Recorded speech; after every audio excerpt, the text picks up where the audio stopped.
আগে ধর্ম ব্যবসায়ীদের দেখতাম একরূপে, এখন নব্বর ব্যবসায়ীরা অবতীর্ণ হয়েছে মাঠে। তাদের যে প্রার্থী তালিকা অতীতে ঘোষণা হয়েছিল, ওই সময় তো জামায়াত ইসলামী নামটাই ছিল না, তাদের প্রার্থী তালিকা দিয়েছিল জাতীয়তাবাদী রাজনীতির আন্ডারে। তারা ধানে ইলেকশন করেছিল। মরে যাবে আত্মমর্যাদার প্রশ্নে আমরা এক বিন্দু ইনশাআল্লাহ ছাড় দিব না। ধর্মকে ব্যবহার করে যারা প্রতিনিয়ত বাংলাদেশকে ধর্মকে বিপন্ন করছে, এই ধরনের ধর্ম ব্যবসায়ী হতে চায় না।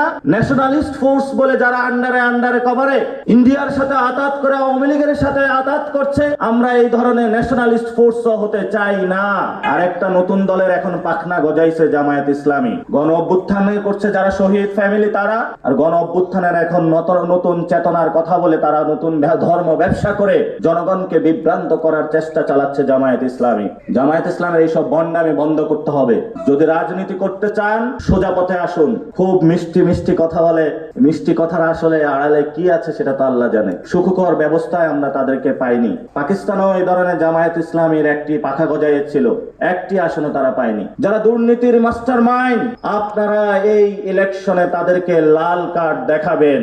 আপনার যে প্রজন্ম আছে, এই প্রজন্মকে এই 300 গডফাদার তখন লাল কার্ড দেখিয়ে দিবে।